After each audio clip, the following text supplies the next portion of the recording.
Well, the biggest real fight that happened recently was John Bones Jones, who retained his heavyweight title after stopping Stipe Miocic with a vicious spinning kick. Yes, he did. At UFC 309. Miocic reportedly suffered a rib fracture and lacerations to his kidney and his spleen. That was a vicious kick. Yeah. It was over. I mean, Bones jumped on him and got a few punches in, and they had to stop that. Oh, yeah. It was over. What did you think of that fight? That was a masterclass. That was a masterclass. I mean, Jones is not only his weapons are like extraordinary, but really his biggest weapon is his mind and his faith. I'm so proud of that dude because I mean, the evolution of this guy has been outstanding, and he's such a gentleman and just an ambassador for martial arts and we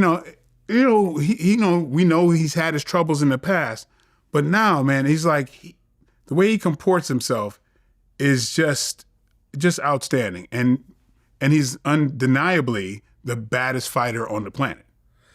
Well, yeah, after he won, the announcer called him the greatest MMA fighter of all time. Absolutely. So there's no gray area when it comes to this. Right. And you actually commented on it. He said, Saturday night, John Jones confirmed his status as the undisputed best combat fighter who ever lived. Yes. He's not only my favorite fighter, he's become one of my favorite human beings who I'm proud to call a friend and fellow martial artist. Yep. Yeah, and it's like, so did he go up in weight? Oh, yeah. He's heavyweight now. He's heavyweight now because he had a little bit of a gut. I mean, not a gut, but he was a little heavy around the stomach. Yeah. He didn't have a six-pack. He wasn't all ripped up. Yeah. So people thought, oh, okay, he's not really in his proper, right. peak condition. Nope, he was in his proper peak condition. He actually came down from his last heavyweight fight, which is good because he walks around at heavyweight anyway. Every time you've seen him, he's really been a heavyweight. You weigh in at light heavyweight, but you come in. See, people forget. Bones are solid. That you see a thin guy, but he's that big. His skeleton is a heavyweight skeleton. So somebody who's just muscled, you might think is more impressive, but no, it's not necessarily. You got to look at the bone structure, and he's solid. Yeah, that kick, you didn't even see it coming because they were kind of like sort of playing pity pat a little bit, and it was like, okay, it seems like you don't know where this fight is going. Then just bam.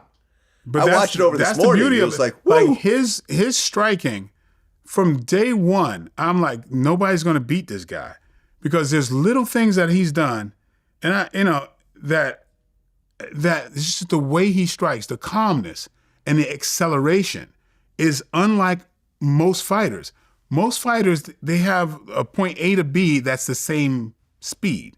But like with a golf swing, there's an acceleration to a point. Yeah. I don't want to get too nerdy here, but when you accelerate to a point, that's impact power.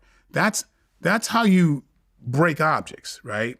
Anybody who knows Tamashari, there's a way that you know how to strike to break something.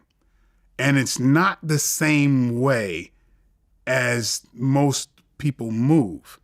Like I used to do Iaido with a sword. And one thing you can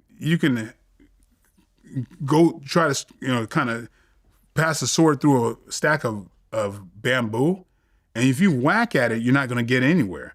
But there's certain technique that even smooth, you can get through all of the bamboo.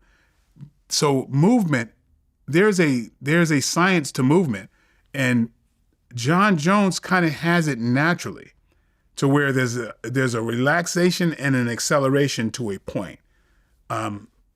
So training with him, seeing it, which is something that people who knew me, I had a lot of friends who, when he first came out, they were like, "Are you guys training together?" I'm like, "No," but he moves very similar to the way I would move.